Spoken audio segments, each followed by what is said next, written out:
英語聞き流し10分間、名作リスニング、英語テキストと MP3 ダウンロード、その他の物語は、ホームページよりご利用いただけます。88thpp.com 88thpp.com Chapter 10. The Lobster Quadrille. The Mock Turtle sighed deeply, and drew the back of one flapper across his eyes. He looked at Alice, and tried to speak, but for a minute or two sobs choked his voice. Same as if he had a bone in his throat, said the Griffin, and it set to work shaking him and punching him in the back. At last the Mock Turtle recovered his voice, and, with tears running down his cheeks, he went on again. You may not have lived much under the sea, I haven't, said Alice, and perhaps you were never even introduced to a lobster. Alice began to say I once tasted, but checked herself hastily, and said no, never, so you can have no idea what a delightful thing a lobster quadrille is. No, indeed, said Alice. What sort of a dance is it? Why, said the Griffin, you first form into a line along the seashore. 2 lines, cried the Mock Turtle. Seals, turtles, salmon, and so on, then, when you've cleared all the jellyfish out of the way. That generally takes some time, interrupted the Griffin. You advance twice? Each with a lobster as a partner, cried the Griffin. Of course, the Mock Turtle said, advance twice, set to partners. Change lobsters, and retire in same order, continued the Griffin. Then, you know, the Mock Turtle went on, you throw the lobsters, shouted the Griffin, with a bound into the air. As far out to sea as you can. Swim after them, screamed the Griffin. Turn a somersault in the sea, cried the Mock Turtle, capering wildly about. Change lobsters again, yelled the Griffin at the top of its voice. Back to land again, and that's all the first figure, said the Mock Turtle, suddenly dropping his voice, and the 2 creatures, who had been jumping about like mad things all this time, sat down again very sadly and quietly, and looked at Alice. It must be a very pretty dance, said Alice timidly. Would you like to see a little of it? Said the Mock Turtle. Very much indeed, said Alice. Come, let's try the first figure, said the Mock Turtle to the Griffin. We can do without lobsters, you know. Which shall sing? Oh, you sing, said the Griffin. I've forgotten the words. So they began solemnly dancing round and round Alice, every now and then treading on her toes when they passed too close, and waving their forepaws to mark the time, while the Mock Turtle sang this, very slowly and sadly. Will you walk a little faster? Said a whiting to a snail. There's a porpoise close behind us, and he's treading on my tail. See how eagerly the lobsters and the turtles all advance. They are waiting on the shingle. Will you come and join the dance? Will you, won't you, will you, won't you join the dance? Will you, won't you, will you, won't you join the dance? You can really have no notion how delightful it will be when they take us up and throw us, with the lobsters, out to sea. But the snail replied too far, and gave a look askance. Said he thanked the whiting kindly, but he would not join the dance. Would not, could not, would not, could not join the dance. Would not, could not, would not, could not join the dance. What matters it how far we go? His scaly friend replied. There is another shore, you know, upon the other side. The further off from England the nearer is to France. Then turn not pale, beloved snail, but come and join the dance. Will you, won't you, will you, won't you join the dance? Will you, won't you, will you, won't you join the dance? Thank you. It's a very interesting dance to watch, said Alice, feeling very glad that it was over at last, and I do so like that curious song about the whiting. Oh, as to the whiting, said the Mock Turtle, you've seen them, of course? Yes, said Alice, I've often seen them at Din. She checked herself hastily. I don't know where Din may be, said the Mock Turtle, but if you've seen them so often, of course you know what they're like. I believe so, Alice replied thoughtfully. They have their tails in their mouths, and they're all over crumbs. You're wrong about the crumbs, said the Mock Turtle, crumbs would all wash off in the sea. But they have their tails in their mouths, and the reason is, here the Mock Turtle yawned and shut his eyes, tell her about the reason and all that, he said to the Griffin. The reason is, said the Griffin, that they would go with the lobsters to the dance. So they got thrown out to sea. So they had to fall a long way. So they got their tails fast in their mouths. So they couldn't get them out again. That's all. Thank you, said Alice, it's very interesting. I never knew so much about a whiting before. I can tell you more than that, if you like, said the Griffin. Do you know why it's called a whiting? I never thought about it, said Alice.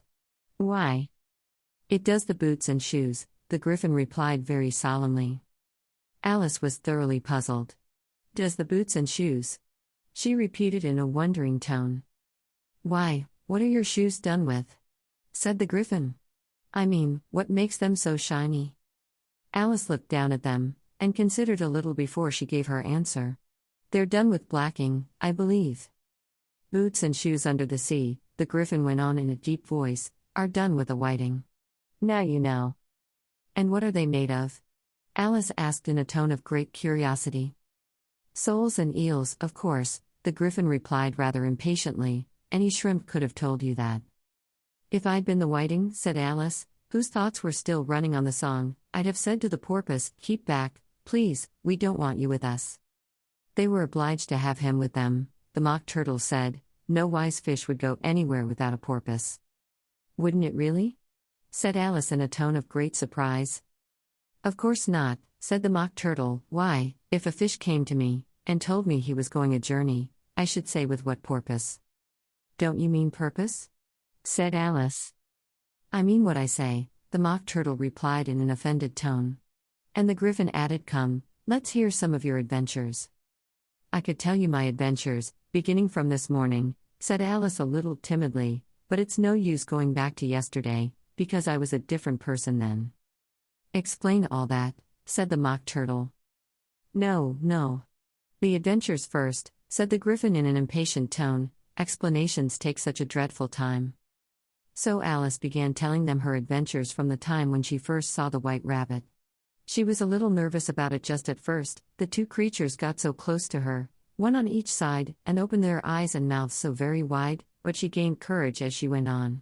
Her listeners were perfectly quiet till she got to the part about her repeating "You are old, Father William," to the caterpillar, and the words all coming different, and then the Mock Turtle drew a long breath, and said, that's very curious. It's all about as curious as it can be, said the Griffin. It all came different. The Mock Turtle repeated thoughtfully. I should like to hear her try and repeat something now. Tell her to begin. He looked at the Griffin as if he thought it had some kind of authority over Alice. Stand up and repeat, 'tis the voice of the sluggard, said the Griffin. How the creatures order one about, and make one repeat lessons. Thought Alice, I might as well be at school at once. However, she got up and began to repeat it, but her head was so full of the lobster quadrille, that she hardly knew what she was saying, and the words came very queer indeed. 'Tis the voice of the lobster, I heard him declare. You have baked me too brown, I must sugar my hair. As a duck with its eyelids, so he with his nose. Trims his belt and his buttons, and turns out his toes. Later editions continued as follows. When the sands are all dry, he is gay as a lark, and will talk in contemptuous tones of the shark. But, when the tide rises and sharks are around, his voice has a timid and tremulous sound. That's different from what I used to say when I was a child, said the Griffin. Well, I never heard it before, said the Mock Turtle, but it sounds uncommon nonsense. Alice said nothing. She had sat down with her face in her hands, wondering if anything would ever happen in a natural way again. I should like to have it explained, said the Mock Turtle. She can't explain it, said the Griffin hastily. Go on with the next verse. But about his toes? The Mock Turtle persisted. How could he turn them out with his nose, you know? It's the first position in dancing? Alice said, but was dreadfully puzzled by the whole thing, and longed to change the subject. Go on with the next verse, the Griffin repeated impatiently. It begins, I passed by his garden. Alice did not dare to disobey, though she felt sure it would all come wrong, and she went on in a trembling voice.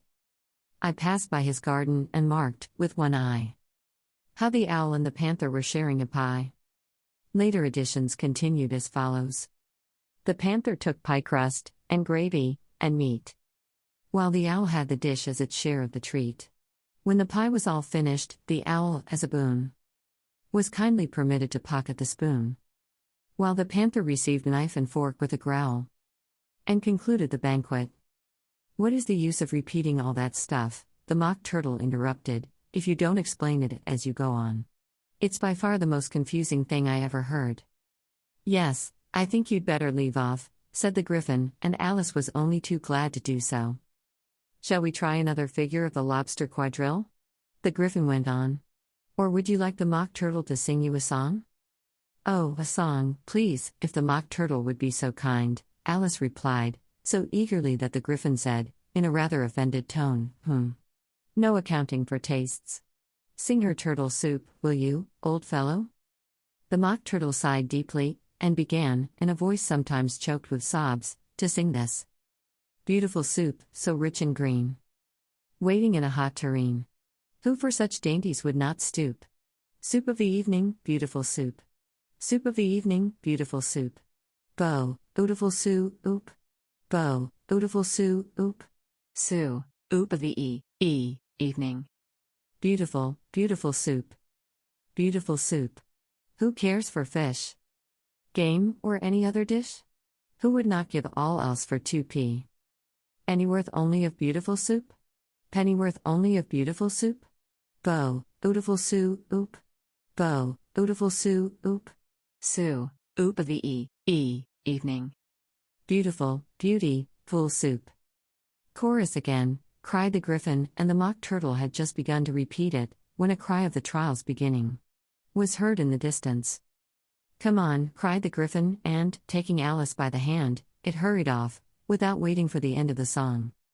"What trial is it?"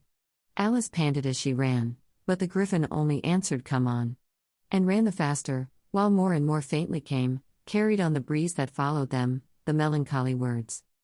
"Soup of the evening. Beautiful, beautiful soup." 英語聞き流し10分間、名作リスニング。英語テキストと MP3 ダウンロード、その他の物語は、ホームページよりご利用いただけます。